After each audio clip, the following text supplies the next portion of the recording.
All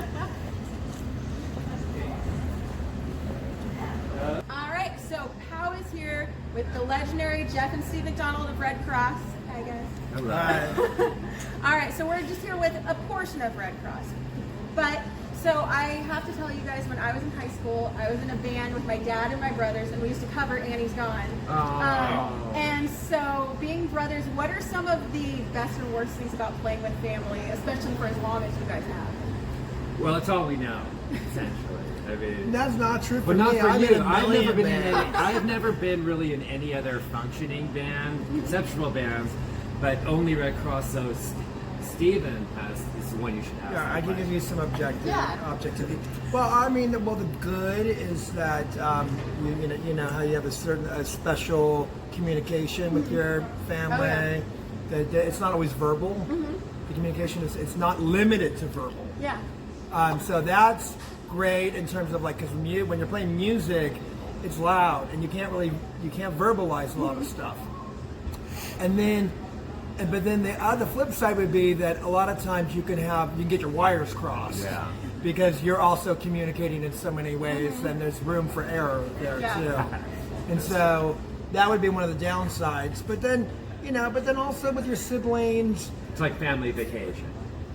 Which part? If we are on the road together, we can also look at it as like family vacation. Well, it's true. I mean, I really value my time with my brother out on the road nowadays. You guys still like each other? After Yes. this one? Yeah, I'm very aware. Like, especially nowadays, it's like we're of a certain age, and in social media, most people on my networks are the same age, and so there's a lot of nostalgia out there, and people think about the good old days and some good old times. So I'm very conscious that these are the good old times. Yeah. I'm creating them now, and that I really make a concerted effort to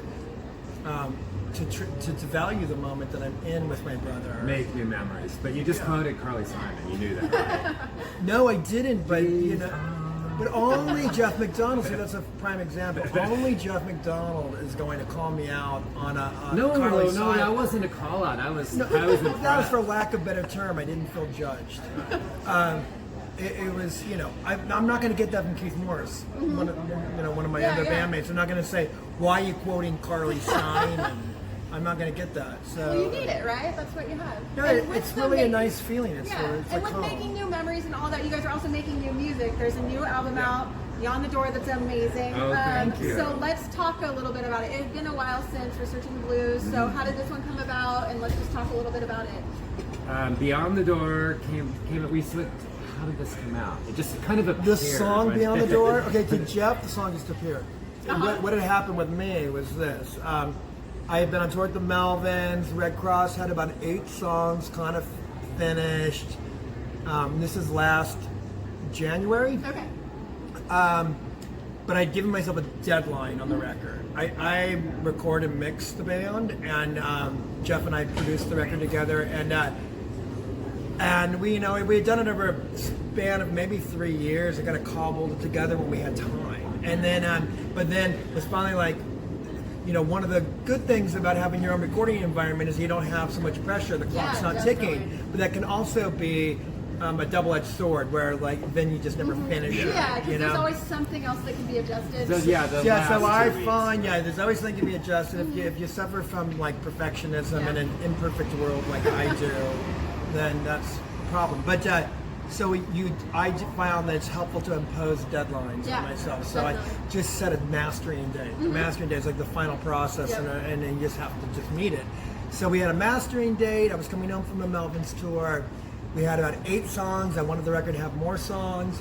So when I came home, Jeff is the chief songwriter of the band, but it seemed like there was a window open for a few more tunes. Yeah. So I put some songs. I started, hashing out some melodies and chord changes and doing the best I could. And then, and this one song, I thought, this would be a fun kind of like glitter romp, kind of like, remind me of like, Top of the Pops, 1972. Yeah. Girls Like in like Mud or something. maxi dresses dancing like this, but I didn't take that one all that seriously. I just had a few loose melody ideas, and I thought I had these clever key changes. But I thought that it wasn't. I thought it probably wasn't substantial enough to be anything other than a B-side. Okay. And so, but I went in and I tracked it with Dale Crover, bass and drums. And then Jeff and I put time together to finish this record, and we were going to sing basically all of the album and finish up these last 3 songs that I had tracked. And when Jeff heard that one, Jeff said, and I was singing it for him, he's like, yeah, that melody's okay. And then Jeff's like, I wouldn't mind taking a stab at this one, words and melody. And I was just like, okay, great, you're inspired by it, go for it. And so we were in a room together, and I was, just hacking away at the Pro Tools and recording stuff and whatever. And then he wrote this great lyric, and these melodies just came out of him immediately. And it was really neat because it was rare that. And we've never really have constructed a song in that particular order that way, where I build the basics of it, and then Jeff sort of what nowadays they call top line in the pop world. Jeff did the top line, and I was really excited about that. I felt flattered that he was inspired by something I had put together, and then I also, it was really effortless. It was the least. For me, at least on the record, it was the least pained, the most effortless track on the record. Well, it's such a fun song, so I think that does show through too. But you guys are always having fun, and I think that's something that people love about you guys. It's never, even though the music is fantastic and all of that, and it's obviously there's a lot that goes into the production. You guys aren't taking yourself so seriously that you've stopped having fun, and I think that's what makes you guys so fun to see and just so fun to keep listening to. But so I know with the album very out, nice, thank you. Well, and it's absolutely true. Really appreciate it. But with the album out now, you guys are headed on this crazy tour with the Melvins, hitting a bunch of cities for the next few months. Can you just talk about some of the cities that you're hitting next for people who might be out there? Sure. Well, I mean, one thing that's really neat about this tour is that we're like not just hitting the major cities, although we love them too. But a Melvin sort of specialty is to hit some of the secondary, third, and that's D and E markets. People in those towns too that might not get a really cool rock and roll show very often. That's what they live for. Right, and the Melvins have been doing that for years, and since I've been playing with them for about 3 years, and we've been talking about bringing Red Kross out for a long time, I've been like, can we please do one of those tours that we hit all the small towns, because I really want us to do that too. Yeah. And so, like for instance, last night we played Eugene, Oregon, maybe for the first time ever. We're not quite sure, but we think it was Maybe first time ever. That's a college And it was town. totally kicked ass. It was a great show. It was really fun, but things like we've never been to Missoula, Montana. That's nice. coming up soon. And that's sold out. Oh, yes. Yeah, well, they moved it to a bigger venue now. That's amazing. So it's no longer sold out. You've got a few chances We've got to get tickets. Missoula, and you know what? Hey, pardon me, I'm not checking my Oh, no, email. you're fine. I'm looking at my itinerary. Yeah, It's actually what we I'm wanna doing because know. I want to peruse. And we're going to some of the main staples like First Avenue in Minneapolis. Okay. Yeah, and we're hitting the Metro in Chicago, which Red Kross has not played in Those years. places have been there since we started. We're going to touring. Spokane maybe for the first time Nice, ever. nice. Spokane, Washington's on the 15th of September, and Fort Collins, Colorado. Fort Collins. I don't know if Red Kross has ever played in Fort Collins. Do you guys lose track of all the places that you've been?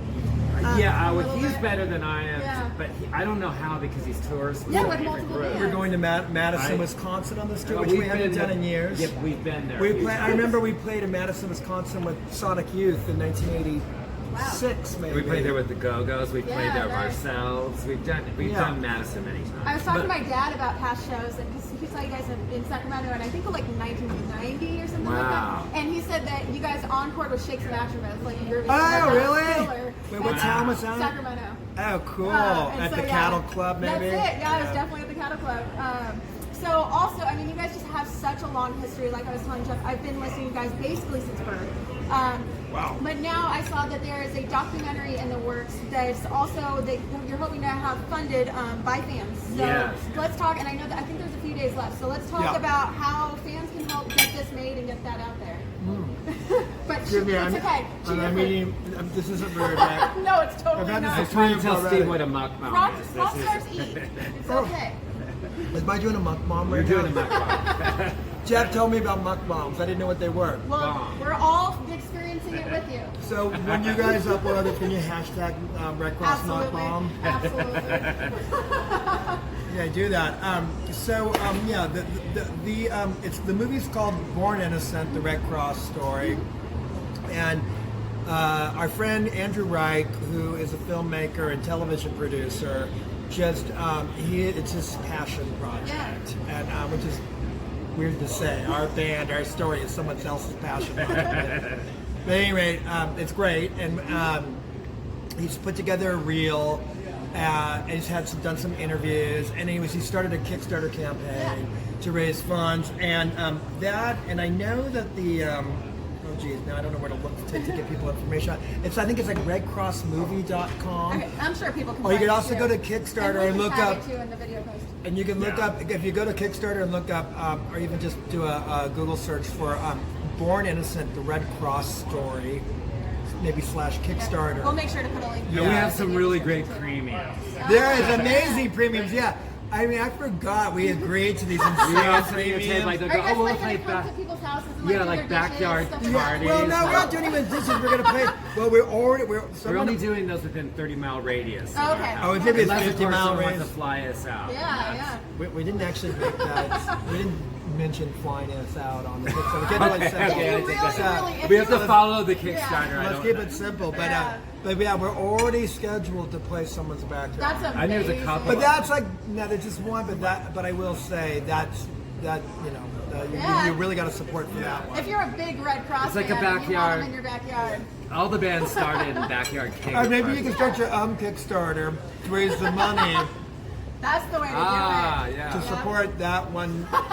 Dream. Well, you've got a few days to do it Yeah. if you're smart. Yeah. All right, guys. One last question, and then I'm going to just let you eat your food and everything. So, if you had the time machine from Spirit of 76, Oh yeah. what- Which and was you could- 2 hot tubs glued together. No way. One was oh, upside that's down. amazing. So, if you could go forward or backward, any way, what year are you going to? Ooh. You mean to stay or just to visit for the day? Or an event? Let's say you got to stay there. Oh, I can't say that I'd want to be anywhere but here right All now. right. Well, that's pretty good. But if you ask me a question like what Yeah, if you, all event right, would well, I... what if you would just go party for a day or so? I would like to be in Santa Monica 1964 to see the actual taping of the Tammy Show. Oh, that's fantastic. So the That'd be Tammy Show, and that was a concert I would with choose James that over Brown. Woodstock, choose it over Monterey Pop. That would be the ultimate. Well, it's for me. probably a lot more like swinging than Woodstock's a little dirty. But, Yeah. So Santa Monica 64. Yeah, I would mid 60s is the era that speaks to me the most. Musically Yeah. speaking, and I would maybe like to land in London around that time. Yeah, there you go. Check it out. Get with the Moz. Yeah. All right, guys. So this has been our talk with Red Cross. We're going to be checking out the show later, and remember to help with the Kickstarter and check out Beyond the Door, which is out now. Thanks, guys. On Merge Thank Records. you. Woo! Thank you. Woo!